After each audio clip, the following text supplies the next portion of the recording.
მინდა რომ დასავლურ კონტექსტზე ძირითადად თქვა არსებითი მომენტები, როგორც ისტორიული, ასევე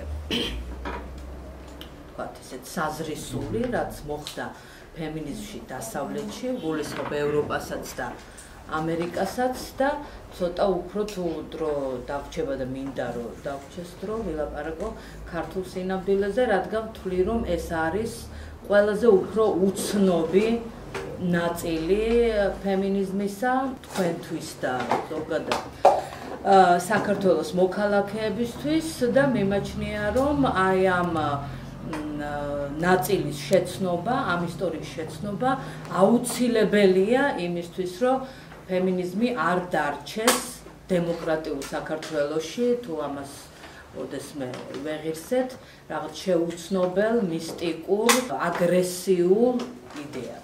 ხო, ეს აუცილებელია, რომ დავიჭიროთ, დავინახოთ ის ლოგიკა, რომელიც ფემინისტურ იდეებს, ფემინისტ როგორც მოძრაობას აქვს საქართველოში. დასავლური ისტორიის დაწყება რამე კონკრეტული მომენტიდან ძალიან რთული, რადგან ჩვენი სივრცისგან განსხვავებით დასავლეთში ფემინიზმი როგორც იდეა არ უკავშირდება რომელიმე კონკრეტულ ისტორიულ მომენტს, თუმცა ქალთა მოძრაობა როგორც ასეთი ცხადია რაღაც სოციალურ მოძრაობასთან არის დაკავშირებული, მაგრამ ფემინისტური კვლევები მოიცავს არა მხოლოდ თქვათ ქალთა მოძრაობასთან დაკავშირებულ რაღაც მომენტებს, არამედ მოიცავს ცნობიერების ისტორიის ასე ვთქვათ გააზრებას, ამიტომ ისეთი ფენომენი ვთქვათ, როგორიც საფოა, მაგალითს გეუბნებით, არის ძალიან მნიშვნელოვანი ფენომენი ფემინისტური კვლევისთვის და ფემინისტური კრიტიკისთვის. ესე იგი, ერთი მხრივ შეიძლება ესე იგი ფემინიზმი რაციონალურად კვლევის თვალით უყურებდეს ფენომენებს ჩვენი და კაცობრიობის წარსულიდან, სადაც არიან ადამიანები, ვინც საკუთარ თავს უწოდებენ ფემინისტებს, მაგრამ ამის მიღმა არსებობს კიდე რეალობა, რომელიც ასევე ფემინისტურია, დისკურსი, რომელიც ასევე ფემინისტურია და აი ეს ორი დისკურსი ერთი მხრივ სახელდებული თვითონ ავტორების, შემქმნელების მიერ ფემინიზმად და რეალობა, რომელიც ავტორებს ასე ვთქვათ, არ მოუნათლავთ ფემინიზმად, აი ეს ორი დისკურსი არის აბსოლუტურად ურთიერთშემავსებელი და ურთიერთსაჭირო დასავლეთში. საქართველოში სამწუხაროდ ძალიან ძნელია ვიპოვოთ იდეა, რომელზეც ინტელექტუალები საქართველოში ასეთ რეფლექსიას ახდენენ. და ეტყობა ინტელექტუალიზმის განვითარების, ასე ვთქვათ, დონე ჯერ საქართველოში არის საკმაოდ დაბალი იმისთვის, რომ იკულიოს არტეფაქტები, იკულიოს რაღაც ძალიან ტვერ დადებული ფენომენები და მით უფრო ეს კვლევის შედეგები დაუკავშიროს თანამედროვე რეალობას.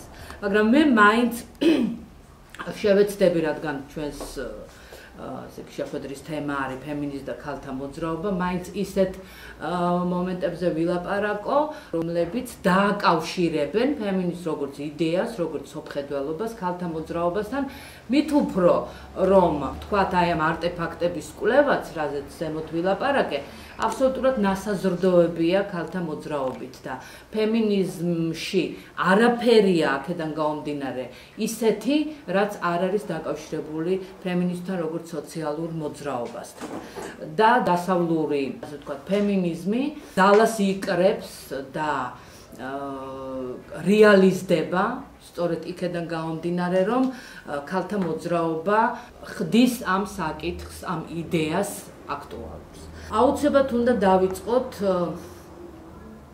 რაციონალიზმით, რადგან ეს არის იდეა დასავლეთში, როგორც ფილოსოფიური იდეა, ასეთ ზოგადად იდეა, რომელმაც თქვა, რომ ყველა ადამიანი გონიერია და რომ გონება არის ნიშანი, მახასიათებელი ადამიანისა, რომლისთვისაც ადამიანი იბადება.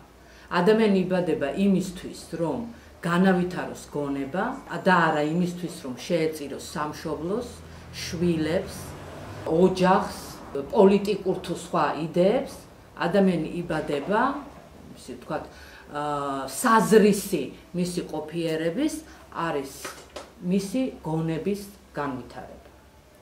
ამიტომ ეს იდეა აღმოჩნდა ყველაზე ისეთი ცხოველმყოფელი იდეა ქალებისათვის, რადგან მე-17 საუკუნეში, როდესაც ეს იდეა გაჩნდა და გაჩნდა ტექსტები ამ იდეასთან დაკავშირებით, ძირითადად ეს არის დეკარტეს იდეები და ზოგადად კარტეზიანული იდეები, იმიტომ რომ დეკარტეს შემდეგაც განათლება და გონება არ არის უცხო დასავლური კულტურისთვის და დავიწყებული.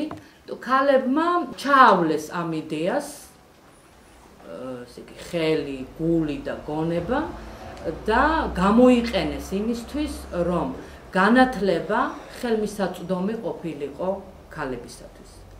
რადგან ჩაითვალა, რომ თუ იმისათვის, რომ თქვათ, ქალები ჩანდნენ, იმისათვის, რომ ქალები რეალიზდნენ და იმისათვის, რომ ჩვენ ვილაპარაკოთ გონებაზე, როგორც აბსოლუტურ ადამიანურ მახასიათებლებზე, ქალებიც უნდა მონაწილეობდნენ გონების განვითარებაში.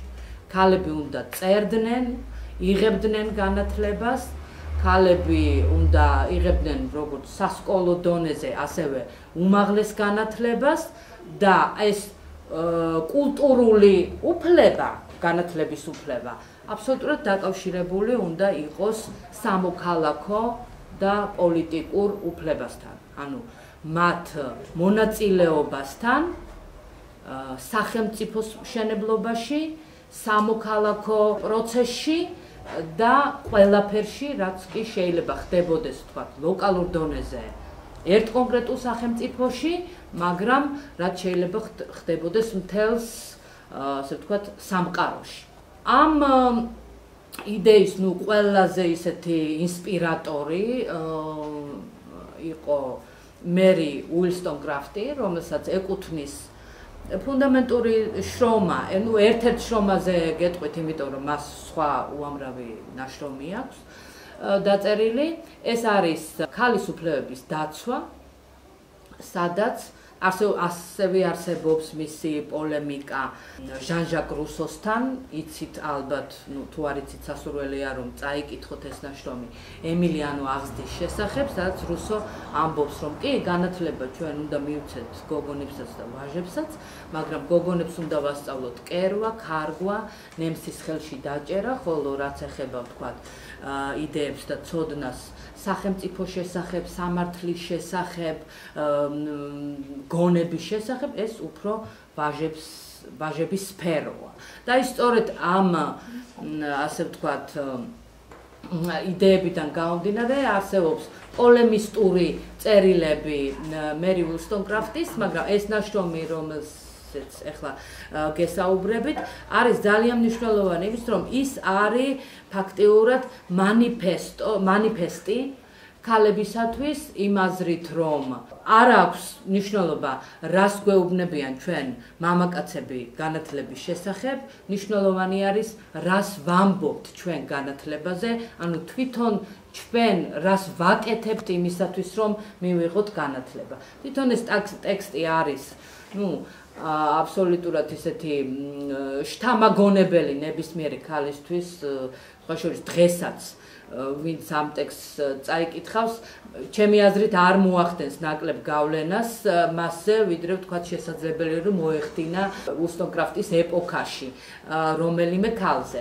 ეს არის ერთი მხრივ ემოციური ტექსტი, რომელიც სავსეა მოწოდებებით ქალებისათვის, რომ სარკის დილიდან, ესე იგი სარკის ხელში ჭერას გირჩევნიათ, რომ წიგნი დაიჭიროთ ხელში და რომ ეს არის გზა თქვენი განვითარებისთვის, დამთავრებული იმ, ასე ვთქვათ, მწყობრი, შეიძლება ითქვას, ლოგიკური მსჯელობებით, რატომ არის ცოდნა პერსპექტივა და რატომ არის განათლება გზა იმისკენ, რომ ქალები თვით რეალიზდნენ და მიიღონ მონაწილეობა სახელმწიფოს მშენებლობაში და რატომ არის ეს აუცილებელი.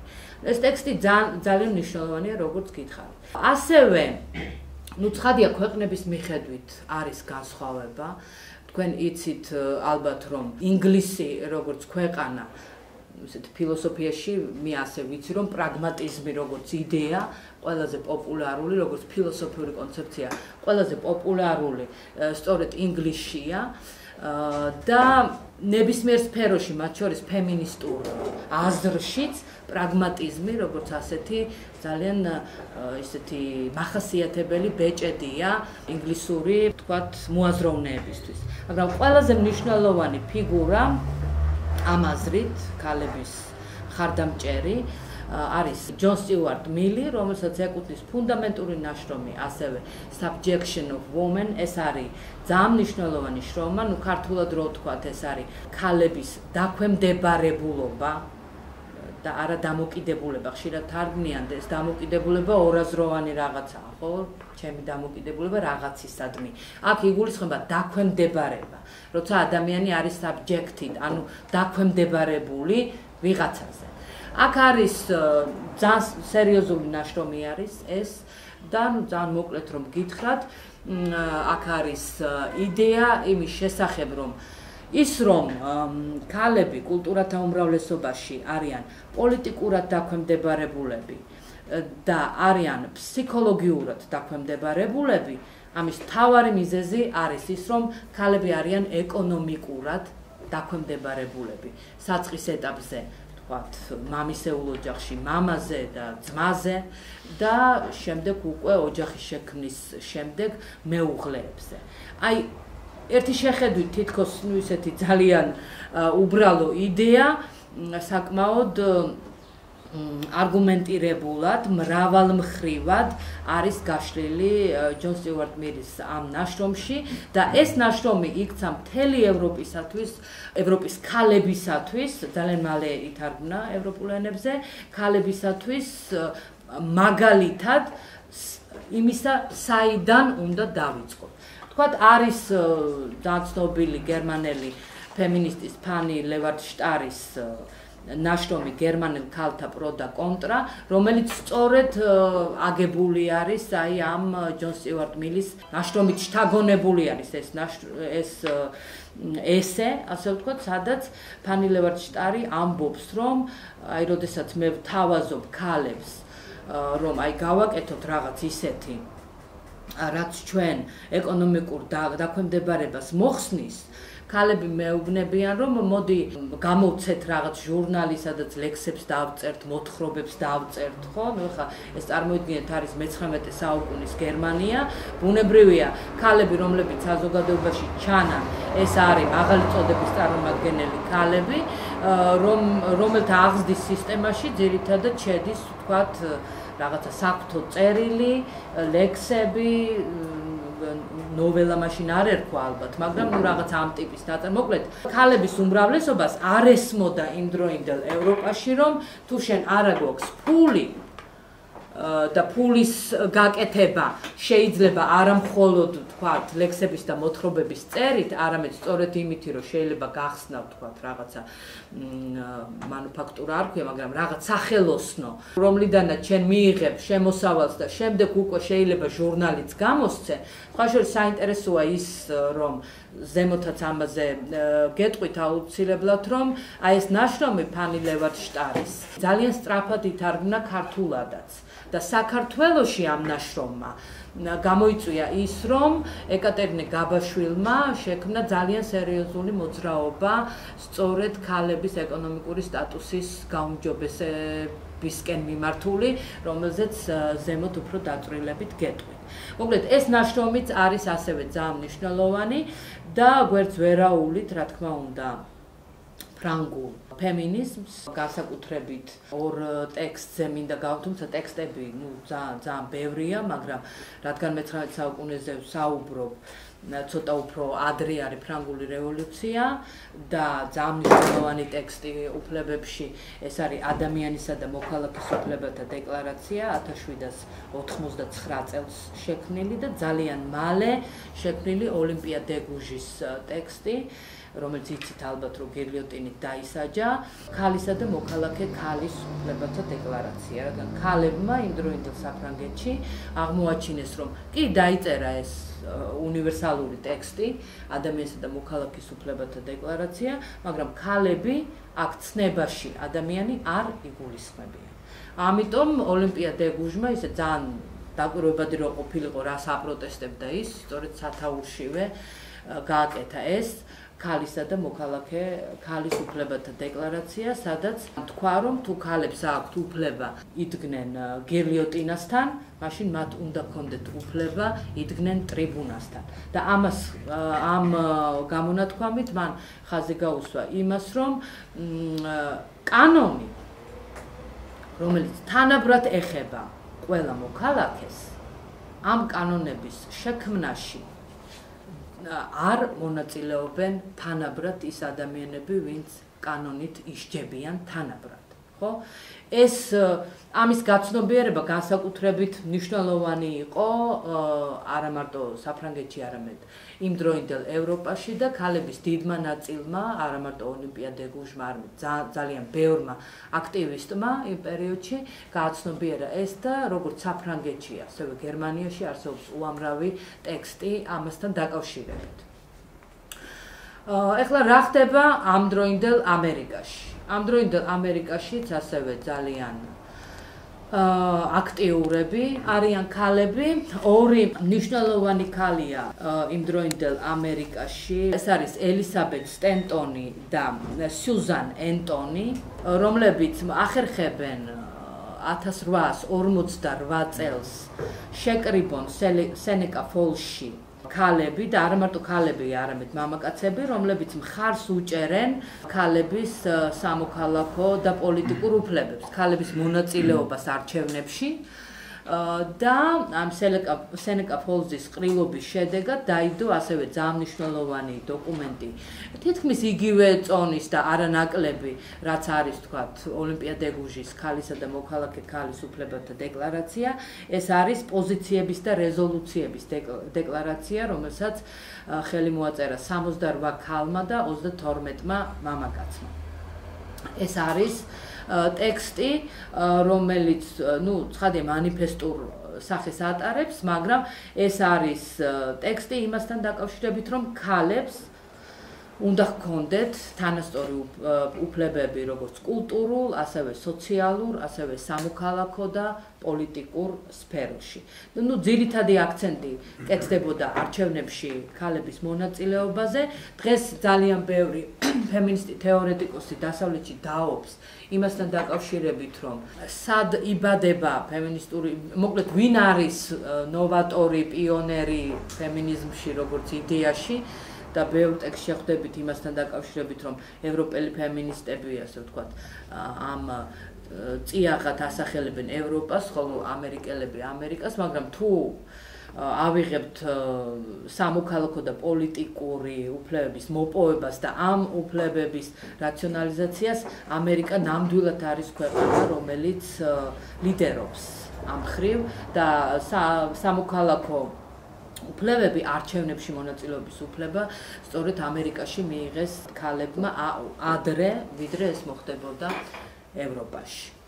მე-19 საუკუნეში ეს იდეები არის ძირითად, მე-18 საუკუნეში აი სწორედ ამ იდეებზე არის, ესე იგი ეს არის კულტურული უფლება, განათლების უფლება, სამოქალაქო და პოლიტიკური უფლება, რომელიც არის ყველაზე აქტუალური და თეორიის დონეზეც ძირითადად ეს საკითხები მუშავდება და არის ძალიან ბევრი ავტორი სამწუხაროდ ჩვენ სივრცეში ძალიან ცუდად ცნობილი ავტორები, რომლებიც ძალიან საინტერესო არის თანამედროვე საქართველოსთვის განსაკუთრებით და იმ დისკუსიებისთვის, რომლებიც დემოკრატიასთან დაკავშირებით იმართება საქართველოში. რადგან ფრანგულ ფემინიზმზე საუბრობდით, ცხადი არსებობს მე-20 საუკუნეში ძალიან მნიშვნელოვანი ტექსტებიც, ამერიკულიც და ამაზეც ვილაპარაკებ და გერმანულიც, მაგრამ ფრანგული ყველაზე მნიშვნელოვანი ტექსტი რომელიც საბედნიეროდ ერთ წელიწადში იქნება ქართულ ენაზე. ეს არის სიმონ დე ბოუარის მეორე სქესი, რომელიც არის ფუნდამენტური ნაშრომი ფემინიზმში და შეიძლება ითქვას, რომ როგორც კონსტიტუცია, თქვა, თავს უყრის უფლებებთან დაკავშირებულ კონცეფციებს, ხო? აი ასევე ეს წიგნი თავს უყრის ფემინიზმთან დაკავშირებულ კონცეფციებს. ეს არის ანალიზი, ფემინისტური კრიტიკული ანალიზი სამართლის ისტორიის, ეს არის მითების ანალიზი ფემინისტური კრიტიკის კუთხით, ეს არის ლიტერატურის ანალიზი, მხატვრობის, აღზრდის სისტემის, მოკლედ არ არის სფერო, რომელზეც ბოუარი არ აკეთებს რეფლექსიას და პრინციპში ბოუარის შემდეგაც ჩემი დაკვირვებით, იმიტომ რომ მეც ეხლა ყველა ტექსტს ცხადი არ ვიცნობ, რაც დასავლეთში შექმნილა, ყოველ შემთხვევაში რაც წამიკითხავს, არაფერია იდეების დონეზე, არავის ნააზრევში ისეთი, რაც ბოუარის აი ამ ასე ვთქვათ, ფუნდამენტურ ნაშრომში არ არის. ბოუარს აქვს სხვა უამრავი ნაშრომიც, მათ შორის მხატვრული ნაწარმოებებიც, ესეთი ფემინისტური, რა თქმა უნდა, იმიტომ რომ ის არის ფემინისტი, რომლებიც არანაკლებ საინტერესოა ვიდრე აი ეს თეორიული ნაშრომი, მეორე სქესი. იმედი მაქვს, რომ საქართველოში ასევე ქართველები ოდესმე წავიკითხავთ ამ ნაშრომებს, მაგრამ აი ეს ტექსტი, რომელსაც მე ვგეგმავ, რომ ფართოდ შევიტანო საგანმანათლებლო სისტემაში და წავაკითხო სტუდენტებს ეს ნაშრომი, იმიტომ რომ ნამდვილად ძალიან დიდი სიამოვნება არის ამ ნაშრომის გაცნობა, იმიტომ რომ იქ არის სიღრმეები, რომელთან მიახლოება კი არის ძალიან დიდი სიამოვნება. არა მხოლოდ თქვა დანახვა ამ სიღრმის, არამედ მიახლოებაც არის ძალიან დიდი სიამოვნება და ეს სიამოვნება აუცილებლად უნდა განიცადოს ადამიანმა, რომელსაც ზოგადად კრიტიკულ რეფლექსიასთან დაკავშირებით სიამოვნებების სიამოვნებს. მოკლედ ეს არის მე-20 საუკუნის კონტექსტი, ასევე მოძრაობები, როგორც გითხარით, ქალთა მოძრაობები ამ იდეებთან ძალიან მჭიდროდ არის დაკავშირებული და თითქმის პარალელურად მიმდინარეობს. ამერიკული სინამდვილეზე შეიძლება ითქვას ის, რომ პრიმატი ამერიკაში მაინც ყოველთვის არის სოციალურ მოძრაობაზე. ამერიკელისთვის, ასეთი განზოგადება არ მიყვარს ზოგადად, მაგრამ თქვათ ავიღოთ ისეთი ზოგადი ამერიკელი ფემინისტი. მისთვის არანაირი ფილოსოფიური, ფსიქოლოგიური თუ სამართლის თეორიული იდეა არ არის გასაგები, თუ ის არ არის სოციალურ სინამდვილესთან დაკავშირებული. მას არ ესმის, თქვათ, რატომ უნდა იფიქროს ოჯახში ძალადობაზე, როგორც ფსიქოლოგიურ კონცეფტზე, თუ ამ კონცეფტმა არაფერი შეცვალა ამერიკულ სინამდვილეში. ხო, ამიტომ როცა ქალთა მოძრაობაზე ვლაპარაკობთ, ანუ თქვათ პირველადობაზე თეორიის და მოძრაობის, ამერიკაში ეს ნამდვილად არის ქალთა მოძრაობა. და ბევრი იდეა სხვათა შორის თეორიის დონეზეც დამუშავებულია სწორედ იმიტომ, რომ ქალების რაღაცა ჯგუფმა დაინახეს, რომ ეს არის სოციალურად აქტუალური და რომ საჭირო არის think tank-ები თუ სხვა ტიპის ჯგუფების შექმნა იმისათვის, რომ ამოიხსნას, გადაიჭრას, რაღაც ეშველოს ამ პრობლემას, ხო? რა თქმა უნდა, მე-20 საუკუნეში არის ასევე უფრო ღრმა საკუთრივ თეორიული მიმდინარეობები ფემინიზმში, განსაკუთრებით პოსტმოდერნიზმის ფემინიზმი არის ამ მხრივ ძალიან საინტერესო, რადგან თქვათ, თუ ადრე ფემინიზმი ფოკუსირდებოდა განათლებაზე, განმანათლებლობაზე, კულტურაზე, როგორც მთელზე, მონოლითურზე, თქვენ იცით, რომ პოსტმოდერნმა აბსოლუტურად წაშალა საზღვრები ნორმასა და დევიაციას შორის, წარსულსა და თანამედროვეობას შორის, რეალობასა და ირეალურ წარმოსახვით სივრცეებს შორის, ანუ ამიტომ ტრანსგრესირება, ვთქვათ, იგივე იცით, რომ ეს არის საზღვრის გადალახვა, ხო, როდესაც არ არის საზღვარი. ამიტომ პოსტმოდერნისტული ფემინიზმიც ამ მხრივ არის ძალიან საინტერესო, რადგან, ვთქვათ, სექსუალობა როგორც ასეთი, რომელზეც წარსული ფემინიზმები თავს იკავებდნენ მსჯელობისაგან, გახდა ძალიან სერიოზული კომპონენტი, ხო? სიამოვნება, ცხადი არის ჰედონისტური თეორიები იყო წარსულშიც, მაგრამ სიამოვნება, რომელიც არ დაიყვანება მხოლოდ სექსუალურ სიამოვნებაზე, რომ ეს არის კიდევ მოითხოვს დაზუსტებების და შეცნობების სხვა შრეებს, ასევე აქტუალურია პოსტმოდერნისტულ ფემინიზმში და ასევე გაცნობიერება იმისა, რომ რაც მე-19-მე-20 საუკუნის ფემინისტებისთვის ითვლება ხელშეუხებელ ჭეშმარიტებებად, აი ვთქვათ ის, რომ ქალის რეპროდუქციული ფუნქცია არის ქალის ჩაგვრის ინსტრუმენტი. ხო? პოსტმოდერნისტულ ფემინიზმს ამაში შეაქვს ეჭვი და ის ამბობს, რომ რეპროდუქციული ფუნქცია ცხადია შეიძლება იყოს ვინმესთვის, ასე ვთქვათ, ჩაგვრის საშუალება, მაგრამ აუცილებლად უნდა დაუშვათ, რომ არსებობენ ქალები, რომელთათვისაც რეპროდუქციული ფუნქციის შესრულება არის არჩევანი და რომ არ არსებობს მხოლოდ ერთი უკიდურესობა და მეორე უკიდურესობა. არ არსებობს ჭეშმარიტება, რომელიც არის გლობალური, ყველასთვის მისაღები. არამედ ჭეშმარიტება ყოველთვის არის ლოკალური, ის არსებობს აქ და ახლა და არა ყოველთვის.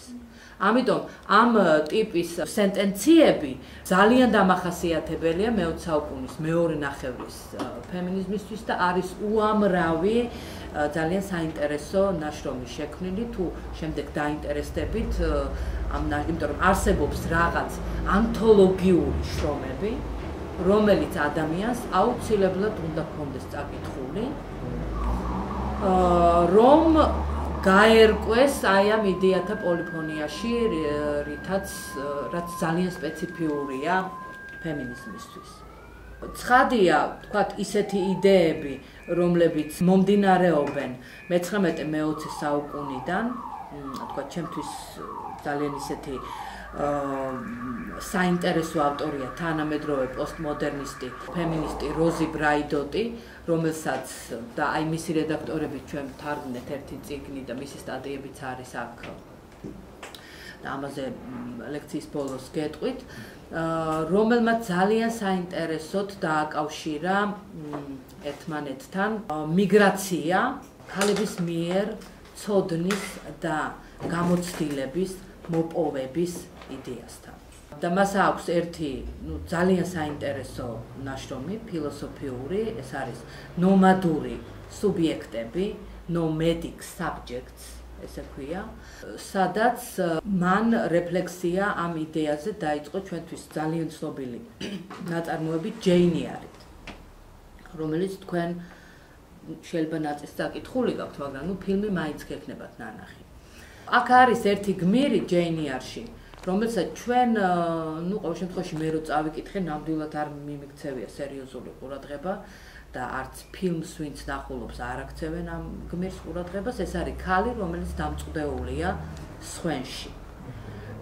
და ქალი, რომელიც, კი, ცენტრალური ფიგურაა, მაგრამ ის რო ხა ვინმე მიფიქროს, რომ აი ვინ არის ეს ქალი, რას ფიქრობს ეს ქალი, რატოა დამწყდეული, ან დასვას შეკითხვა გიჟია მართლა ეს ქალი თუ რაშია საქმე, ან რატო გაგიჟდა, ხო? ესეთი კითხვები ცხადია არც ნაწარმოებში არ განიხილება და არც არავინ არ მსჯელობს. აი, სწორედ აი ამ დაუსმელი კითხვების რაციონალიზაციას ახდენს ბრაიდოტი ამ თავის ნაშრომში. და აი ეს nomad, რომელიც თითქმის ერთნაირად იწერება ნომადიზმი და nomad არა გიჟი, ხო? ეს არის ამოსავალი წერტილი, რომელსაც საიდანაც წავრცელებს, ასე ვთქვათ, მის მსჯელობას ბრაიდოტი და ამბობს, რომ როგორც კი ჩვენ აი ამ დაუსმელ კითხვებს დავსვავთ და მიუახლოვდებით აი ამ სხვენს, სადაც დამწყდეულია ეს ქალი, გაუხსნით მას კარებს და მივცემთ ნომადიზმის საშუალებას, იმ წუთში ის პასუხები, რომელიც ჩვენ მის სიგიჟესთან დაკავშირებით გვაქვს, მოგვეხსნება. და რომ აი ეს მიგრაცია, გადაადგილება ეს ჯებირების თუ დაკეტილი კარების გარღვევა ეს არის ყველაზე მნიშვნელოვანი, რაც ქალმა შეიძლება გააკეთოს მის ცხოვრებაში. და რომ ასეთი კულტურისგან მონიჭებული იზოლაციის გარღვევა არის ძალიან მნიშვნელოვანი იმისათვის, რომ ქალებსაც დადგეს კაცობრიობის ისტორიაში ისეთი მომენტი, რომ ქალებსაც შეხედონ როგორც თანასწორ ქმნილებებს, ხო? ეხლა შეიძლება ბევრი მეკამათოს იმასთან დაკავშირებით, რომ ეხლა საქართველოში ნამდვილად არ არის, ამერიკაში ნამდვილად არ არის, ასე ევროპაში ასე არ არის, მაგრამ თუ ვინმე გაიცნობთ ამერიკელ ან თქვათ ევროპელ ფემინისტს, ისინი აუცილებლად გეტყვიან იმაზე, რომ საკმაოდ მძიმეა ევროპელი ქალისთვისაც და ამერიკელი ქალისთვისაც თვითრეალიზება, მიუხედავად ამ ისტორიისა, რაზეც მე შევეცადე, რომ მესაუბრა, მიუხედავად ამ ისტორიისა, არ არის მარტივი თანასწორობა თანამედროვე ევროპაში ქალისთვის, ისევე როგორც თანამედროვე ამერიკაში. ყოველთვის არსებობს, მაგრამ რომელიც აუცილებლად ახლავს ქალთან დაკავშირებულ მსჯელობებს. თქვათ ის ნიჭიერია, ძალიან წარმატებულია, ძალიან განათლებულია, მაგრამ თქვათ ძალიან ლამაზია, მომხიბვლელია, მაგრამ და ასე შემდეგ, ხო? ამიტომ როგორც ერთი ჩემი ამერიკელი მეგობარი ამბობს, ფემინიზმი ეს არის რევოლუცია, რომელიც არ დამთავრებულა და არც დამთავრდება არასოდეს. სხვა რევოლუციებისგან განსხვავებით. იმიტომ რომ ანტიფემინისტური, ასე ვთქვათ, ისტორია, ანტიქალური, ვთქვათ, პირდაპირ უფრო დიდია, ვიდრე ფემინიზმის ისტორია. ამიტომ ტრანსფორმაციები ადამიანის ცნობიერებაში, სხვა შორის მათ შორის ქალების ცნობიერებაში ხდება ძალიან რთულად. იმისაც რომ ადამიანმა დაიჯეროს, რომ რაღაც იდეა კარგია, ძალიან ბევრი კუთხით უნდა შეამოწმოს. თვითონ რასარგებელი აქვს, ცხადია ეს ერთ-ერთი მნიშვნელოვანია, მაგრამ ეს არ არის საკმარისი, არ არის ხოლმე საკმარისი ადამიანისთვის, რომ ირწმუნოს რაღაცა იდეის სიკარგი. მოკლედ, თქვენ შეხვდებით ძალიან აქტიურ ქალს, რეალიზებულს, მებრძოლს, რომელიც, თუ ფემინისტთან დაკავშირებით რაღაც აზრს გკითხავთ, გეტყვით, რომ ალბათ საინტერესო რაღაცაა, მაგრამ აუცილებლად იტყვის, რომ არ გეგონოთ, რომ ფემინისტი ვარ, ხო? ამიტომ ასეთი, ასე ვთქვათ, ინტელექტუალური მობოდიშებები არ არის შემთხვევით და ასეთი რამ ხდება არა მარტო საქართველოში, არამედ ევროპაში და ამერიკაშიც. რომ ეს არის რაღაცა ისეთი, რომელიც არ უნდა მიაწერო ადამიანს და თუ მიაწერე, შეიძლება რაღაც უარყოფითად იმოქმედოს მის შესახებ აზრზე. ეხლა გადავიდეთ ქართულ სინამდვილეზე. საქართველოში ის იდეები, რაზეც ზემოთ გელაპარაკეთ, აბსოლუტურად ყველა იდეა ქართველებისთვის არის ცნობილი. მე-19 საუკუნე ამ მხრივ არის აბსოლუტური ოაზისი, იმიტომ რომ მე ვერასოდეს ვერ ვიფიქრებდი, რომ მე-19 საუკუნეში, ვთქვათ, საქართველოში შეიძლებოდა შექმნილიყო რაღაცა ქალთა ჯგუფი, რომლებიც ილაპარაკებდნენ ქალების ეკონომიკურ ჩაგვრაზე ოჯახში და მით უმეტეს ვერ ვიფიქრებდი, რომ შეიძლებოდა შექმნილიყო რაღაც მოძრაობა ამის საწინააღმდეგო. ეს არის ჩემი კვლევები ძირითადად ეხება სწორედ ამ პერიოდს და ასე ვთქვათ, სწორედ ამ ღვაწლს, ამ მონაპოვარს, რომელიც შექმნეს ქართველმა ქალებმა და შეიძლება თანამედროვე ქალთა მოძრაობის თუ შევადარებთ, რა იდეები იხარშებოდა, რამდენად ინტენსიური იყო, რამდენად საინტერესო იყო ეს მოძრაობა, შეიძლება ითქვას, რომ თანამედროვე საქართველოში ქალებთან, ქალის უფლებებთან დაკავშირებული სოციალური აქტივიზმი ბევრად ჩამოუვარდება იმას, რაც ხდებოდა მე-19 საუკუნის საქართველოში. პოლემიკებიც კი რომ ავიღოთ, სხვა შორის ამ პოლემიკებში მონაწილეობენ არა მხოლოდ ქალები, არამედ მამაკაცებიც ძალიან ინტენსიურად. არ არსებობს იდეა რომელზეც თქვათ მე-19 საუკუნის ინტელექტუალი მამაკაცი თავში ხელებს შემოირტყამს და იტყვის რომ ამაზე მე არ ვილაპარაკებ. თითქმის ვერ აღმოაჩენთ ვერცერთ დისკუსიას, სადაც არ მიდის და პოლემიკას ძირითადად ეს ხდებოდა იმ დროინდელ ჟურნალ-გაზეთებში. პოლემიკას, სადაც თქვათ არ არის მაგალითები დასავლური სინამდვილიდან და ეს მაგალითები არ არის დაკავშირებული ქართულ სინამდვილესთან, ანალოგიური პოლემიკები ჩვენ რო გავაანალიზოთ თქვა მთელი ფეისბუქური სივრცე და თანამედროვე ბეჭდური მედია და ტელემედია ამ ტიპის დისკუსიებს ვერ ვიპოვით. არ არის. და მით უმეტეს ინტელექტუალურ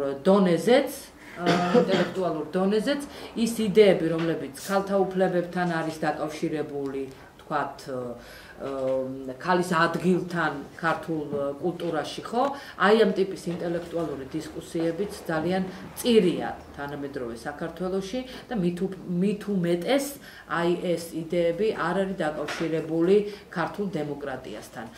როგორი დაკავშირებაც აუცილებლობით ხდებოდა მე-19 საუკუნის საქართველოში. ყველაზე მნიშვნელოვანი ფიგურები ამ მოძრაობაში არიან ბარბარე ჯორჯაძე, ეს არის ქალი, აბსოლუტურად უნივერსალური, უნიკალური ადამიანი, რომელიც მიუხედავად იმისა, რომ არანაირი განათლება მას არ მიუღია და თვით განათლებული, თვით ნასწავლი ადამიანია, ის კითხულობდა და ეცნობოდა აბსოლუტურად ყველაფერს, რაც ხდებოდა მის ეპოქაში. და ყველაფერზე ცდილობდა გამოეთქვა საკუთარი აზრი. მას აქვს უამრავი პუბლიცისტური წერილი და ჩვენთვის ისე ზოგადად ცნობილია, რომ მას რაღაც პოლემიკა ჰქონდა ილია ჭავჭავაძესთან, მაგრამ აი როგორც კი ვინმეს კითხავ, მათ შორის ფილოლოგებსაც, რომ აბა მომიყევით, რაზე კამათობდა ეს ორი ადამიანი, ვერავინ ვერაფერს ვერ მოგიყვებათ. კი ახსოვთ, რომ იქ ენის მოდერნიზაციასთან დაკავშირებით იყო საუბარი, მაგრამ ეს არის უმნიშვნელოვანესი პოლემიკა, რომელიც გაიმართა მე-19 საუკუნეში და არა მხოლოდ ილია ჭავჭავაძე, არამედ დაახლოებით 9 ინტელექტუალი არის ჩართული ამ დისკუსიაში. რა თქმა უნდა, არის ენის მოდერნიზაციაზე ლაპარაკი, მაგრამ არა მხოლოდ. ეს არის მოდერნიზაციასთან, განათლებასთან და განმანათლებლობასთან დაკავშირებული დისკუსია, რომელიც ჩემი აზრით სკოლაში უნდა ისწავლებოდეს, როგორც არა მხოლოდ საუკეთესო პოლემისტური ტექსტები, არამედ როგორც მაგალითი იმისა, როგორ უნდა მსჯელობდნენ ინტელექტუალები საზოგადოებრივად აქტუალურ საკითხებზე. ბარბარე ჯორჯაძეს არა მხოლოდ ილია ჭავჭავაძესთან, არამედ სხვა ინტელექტუალებთანაც ჰქონდა სერიოზული დისკუსია. ერთ-ერთი ასეთი არის ლავრენტი არდაზიანი, რომელიც ასევე ძალიან მნიშვნელოვანი მოღვაწე არის და ძალიან ცუდად ცნობილი რატომღაც საქართველოში. სერიოზული მონაწილე აი ამ მოდერნიზაციასთან დაკავშირებული მოძრაობების საქართველოში და ერთ-ერთი პოლემიკა სწორედ მასთან აქვს ბარბარე ჯორჯაძეს იმასთან დაკავშირებით. არდაზიანი ამბობდა, რომ მორჩეთ აი ამ ლექსების წერას ეხლა, იმიტომ რომ ლექსები არის მაინც ემოციები, ეს არის რაღაც გამოგონილი რეალობა და ჩვენ ოდესმე უნდა გადავიდეთ პროზის წერაზე, რომელიც შეიცავს ანალიტიკას, ფაქტების შეგროვებას და ასე შემდეგ. ეს არის ძალიან საინტერესო პოლემიკა და აი გაგიკვირდებათ, რომ იმ დროინდელ საქართველოში ეს ხდება, იმიტომ რომ ევროპაშიც ამ დონის პოლემიკები, ასე ვთქვათ, უცხოხილია. ასევე მას ეკუთვნის უამრავი პუბლიცისტური წერილი სხვადასხვა საკითხებთან, სოციალურად აქტუალურ საკითხებთან დაკავშირებით, მაგრამ ქართულმა კულტურამ ის დაიმახსოვრა მხოლოდ როგორც რაფიელ ერისთავის და როგორც სამზარეულოს წიგნის ავტორი. მაგრამ თვითონ ეს სამზარეულოს წიგნიც როგორც ასეთი, არის ძალიან საინტერესო, იმიტომ რომ ის შეიცავს, ასე ვთქვათ, რეცეპტებს, არა მხოლოდ ისეთი ტრადიციული ქართული რეცეპტებს და არის ძალიან ნიჭიერად შედგენილი, ზოგადად არტისტულად შედგენილი, არამედ ევროპულ კერძებსაც ძალიან საინტერესოდ არის თვითონ ამ, ასე ვთქვათ, რეცეპტების ტექსტები შედგენილი, ამიტომ კულტურის მკვლევარისთვის, ტექსტის მკვლევარისთვის ეს არის ძალიან საინტერესო ტექსტი. ასევე ის ძალიან ინტენსიურად არის ჩართული თეატრის განვითარებაში, მას ეკუთვნის რამდენიმე ძალიან მნიშვნელოვანი პიესა და ჩემი დაკვირვებით ახლა ძალიან მიჭირს ვინმეს რამე დავაბრალო, მაგრამ რაც მე მაქვს წაკითხული, მისი ერთ-ერთი პიესა რას ვეძებდი და რა ვიპოვე, ეს არის პიესა, სადაც პირველად გამოჩნდა მაჭანკლის ტიპი. ხანუმა, როგორც მაჭანკალი გამოჩნდა პირველად და აქვსენტი ცაგარელის პიესა ხანუმა არის ბევრად გვიან დაწერილი, ვიდრე ბარბარე ჯორჯაძის რას ვეძებდი და რა ვიპოვე. მას ეკუთვნის ისტორიული რაღაც დრამებიც, ძალიან საინტერესო პიესები აქვს. ისეთი იუმორისტული პიესები ძალიან ნიჭიერად დაწერილი, სხვადასხვა სოციალურ პრობლემებზე, თქვათ ერთი პიესა აქვს სარკით მოტყუება და მკითხავი, ორი პიესა აქვს, რომელიც აი ამ აბსოლუტურად ძალიან გავრცელებული იმ დროინდელ საქართველოში მკითხაობის ფენომენზე ლაპარაკობს და მე როდესაც ასეთ ამ პიესას ვკითხულობდი, მქონდა აბსოლუტურად იდენტური განცდა, რომ ეს ხდება დღეს. იმიტომ რომ თუ კარგად დავაკვირდებით ეს ლელა კაკულიობა და ეს ბალტიისპირელი ნათელმხილველი და რაღაც, აი დაახლოებით იგივე სულისკვეთების მოვლენებია. და ეპოქალურადაც ალბათ სასოწარკვეთილ საზოგადოებაში და იმ საზოგადოებაში, რომელიც პერსპექტივას რეალისტურს ვერ ხედავს, აი ეს ფენომენი მკითხაობის და უცებ გამდიდრების და ბედნიერების უცებ აღმოჩენის და ის რომ ვიღაცა გეტყვის აუცილებლად რა გჭირდება შენ, აი ეს ფენომენები ეტყობა ძალიან დამახასიათებელია ამ ტიპის ეპოქებისთვის. ის პერიოდი ეტყობა, რომელზეც ბარბარე ჯორჯაძე საუბრობს, დიდად არ განსხვავდება იმ პერიოდისგან, ახლა Facebook-ი ალბათ არ იყო მაშინ და არ იყო, ვიცით, მაგრამ სხვა მხრივ, სხვა არსებითი მახასიათებლები ეტყობა იდენტურია. ასევე ძალიან მნიშვნელოვანი არის ჩემი დაკვირვებით და ჩემი კვლევის შედეგად, მე აღმოვაჩინე, რომ ბარბარე ჯორჯაძეს აქვს ძალიან სერიოზული წვლილი შეტანილი დედაენის შექმნაში. მე მაქვს რამდენიმე წერილი მისი, როდესაც ის თავის ძმას წერს ისეთი საკმაოდ გაბრაზებული, რომ ესეც ხომ სამზარეულოს წიგნი არ არის, რომ გამოეცით ჩემი დასაწყისი სწავლისა და ავტორი არ მიუთითეთ. ესე იგი ლაპარაკია დედაენის რაღაც ვერსიაზე, რომელსაც ის საკმაოდ წვრილად აღწერს ერთ-ერთ მისი ძმისადმი მიწერილ წერილში. ლაპარაკია იმაზე, რომ მან გამოიკითხა ბავშვები და კითხა, რომ აი როგორ გასწავლიან თქვენ სკოლაში, ბავშვებმა უთხრეს, რომ რაღაც თხამვენახი შეჭამას გვასწავლიან, ასევე უთხრეს, რომ სწავლობენ რაღაც ალფაბეტს, მაგრამ ვერაფერს ვერ იგებენ. ამიტომ მან ნახა ეს დედაენის წიგნი და აღმოაჩინა, რომ საკმაოდ რთულად აძლევენ სიტყვებს ბავშვებს და მივიდა დასკვნამდე, რომ სიტყვები, რომლითაც ჩვენ ანბანს ვასწავლეთ, უნდა იყოს ძალიან ცნობილი სიტყვები და ძალიან მარტივი სიტყვები. ამიტომ ჩვენ თუ დავაკვირდებით დედაენის კომპოზიციას, აღმოვაჩენთ, რომ ეს იდეა, თქვათ, რომლის შესახებ აზრები მე სხვა დედაენის ავტორებთან არ წამიკითხავს, ეს იდეა ეკუთვნის ბარბარე ჯორჯაძეს, რომ მარტივი სიტყვები დაიმარცხოს. ასევე ამავე წერილში ის ამბობს, რომ უბრალოდ სიტყვები არ უნდა მივცეთ. აუცილებლად უნდა მივცეთ ნახატები. იმიტომ რომ ბავშვი უკეთესად აღიქვამს რაღაცას, როცა ეს არის დახატული. და რომ აი ამ ხატებით აზროვნება ძალიან ცხადი, ახლა მე გიყვებით ამას არა ბარბარე ჯორჯაძის სიტყვებით, არამედ გიყვებით იდეას, რაზეც ლაპარაკია ამ წერილებში. და საკმაოდ გაბრაზებული არის იმითი, რომ ეთყობა სამზარეულოს წიგნიც დაბეჭდეს ისე, რომ მისი სახელი და გვარი არ დააწერეს და ამბობს აი ამ დასაწყისი სწავლისა, ერქვა ამას, რომელსაც მიუხედავად ჩემი არქეოლოგიური კვლევა-ძიებისა ვერსად ვერ მივაკვლიე და ეთყობა დაკარგულია ეს ნაშრომი, თუმცა გაუგებარია რატო დაიკარგა. მაფიქრებინებს, რომ ბარბარე ჯორჯაძეს აქვს სერიოზული წვლილი შეტანილი დედაენის შექმნაში. მაგრამ დედაენის შესახებ ძალიან ბევრი წიგნი წამიკითხავს, არსად ბარბარე ჯორჯაძე ნახსენები არ არის. შემდეგი ძალიან მნიშვნელოვანი ადამიანი ეს არის ეკატერინე გაბაშვილი. ეკატერინემაც ასევე ვერ მიიღო განათლება, მას უნდა მიიღო. უმაღლეს განათლებაზეა ლაპარაკი, თორე გორში წმინდა ნინოს სასწავლებელი მან დაამთავრა. ეს არის ქალი, რომელმაც 12 შვილი გააჩინა. აი ჩემთვის არის ყოვლად ამოუხსნელი, რომ აი როდის ახერხებდა ეს ადამიანი წერას. აღარ ვლაპარაკობ იმაზე, როდის ახერხებდა საზოგადოებაში გასვლას, ადამიანებთან დალაპარაკებას, იმიტომ რომ წარმოიდგინეთ ახლა ეს 12 ბავშვი,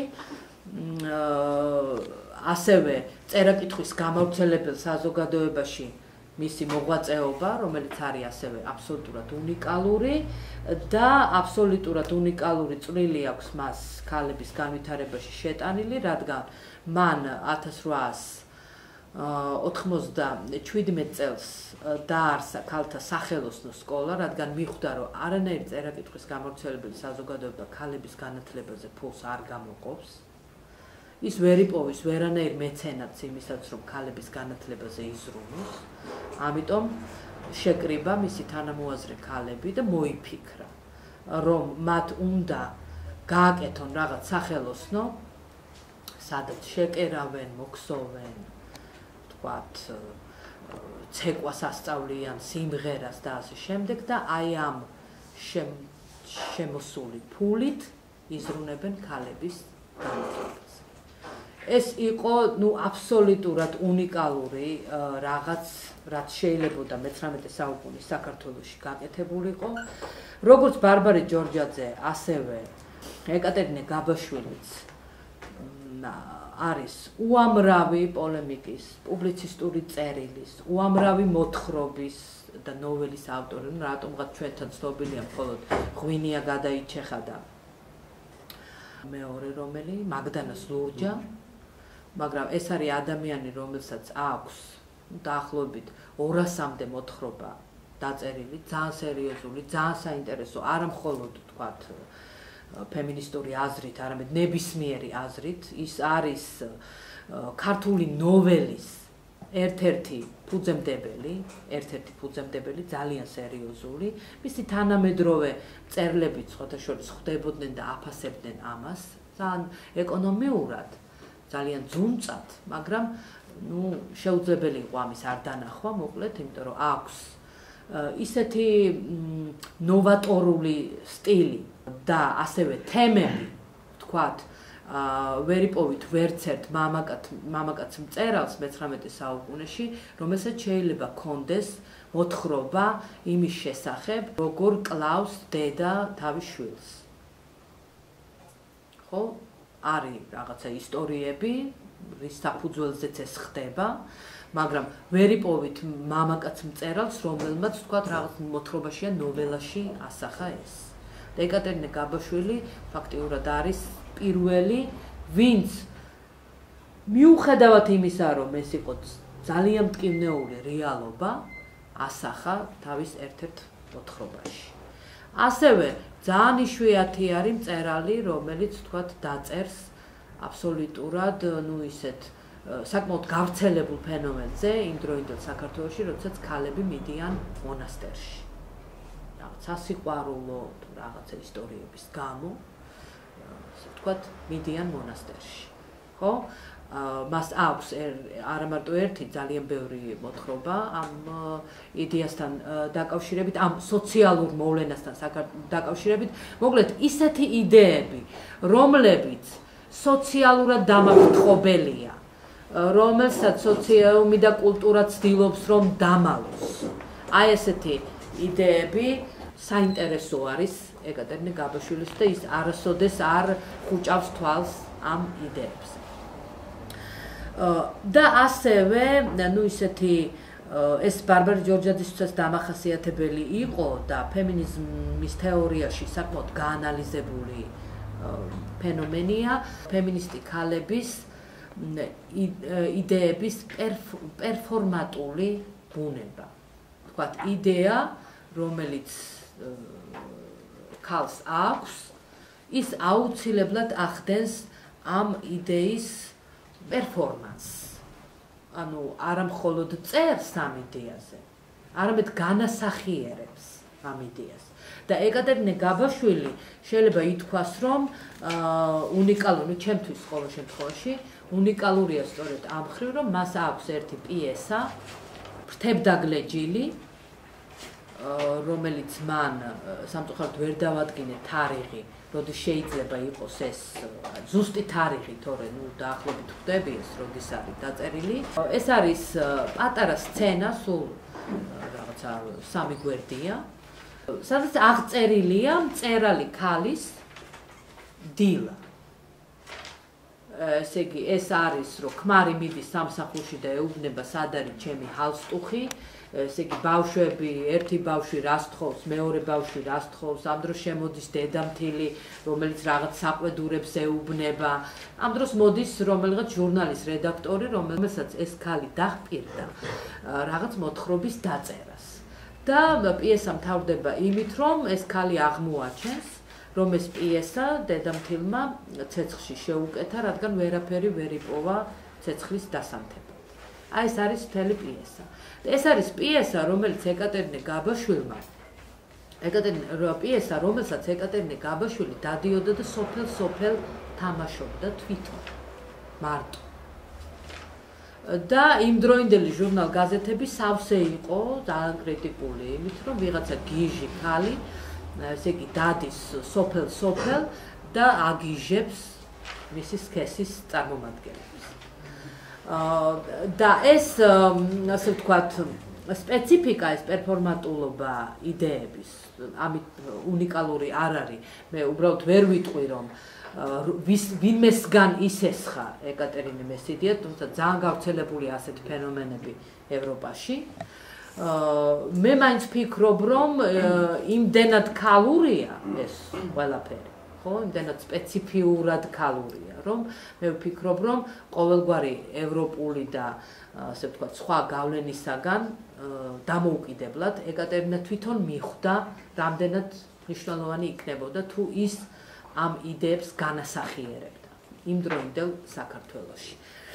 მას აქვს ასევე სხვა პიესებიც, პიესათა უმრავლესობა ბარბარე ჯორჯაძის და ეკატერინე გაბაშვილის შემთხვევაშიც არის გამოუქვეყნებელი.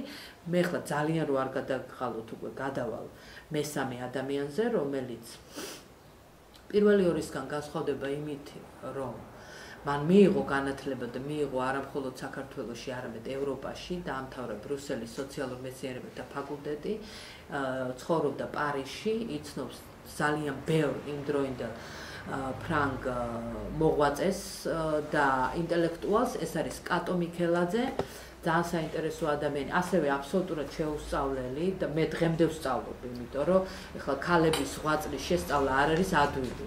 ეს არის სამუშაო დაახლოებით ისეთი, როგორცაც არქეოლოგი აკეთებს, ხო? ესე იგი, რაღაცას იპოვის, ძალიან ფრთხილად უნდა მოეკროს, რომ რაღაც არ წაშალოს. ასევე ეს აღმოჩენა უნდა დაუკავშიროს სხვა აღმოჩენებს, იმიტომ რომ ჩვენ არა გვაქვს ტექსტები, რომელიც აღწერს ქართულ კულტურაში ქალების ღვაწლს, ხო? ეს არის საქმე, რომლის კონსტრუირება უნდა მოახდინონ თანამედროვე მკვლევარებმა. ამიტომ ძალიან რთულია იგივე კატო მიქელაძის ბიოგრაფიაც, ახლა მე თქვენ მოგიყვეთ დაბადებიდან გარდაცვალებამდე. უბრალოდ დაბადება და გარდაცვალება შემიძლია გითხრათ, მაგრამ აი შუაში არის ძალიან რთული. რაც ნამდვილად ვიცი, ეს არის რომ ის არის ძალიან ცნობილ ქართულ ოჯახში დაბადებული, დავით მიქელაძე იყო ესეთი პუბლიცისტი და საზოგადო მოღვაწე, ძალიან საინტერესო ადამიანი, სხვათა შორის ნაციონალისტი, არა ისეთი დროშიანი ნაციონალიზმის აზრით, არამედ იდეების დონეზე ძალიან საინტერესო ანტირუსიფიკაციის მოწინააღმდეგე. ძალიან ახლო მეგობარი ილია ჭავჭავაძის, ნიკო ნიკოლაძის და სხვა იმ პერიოდში მოღვაწე ქართველი ინტელექტუალების.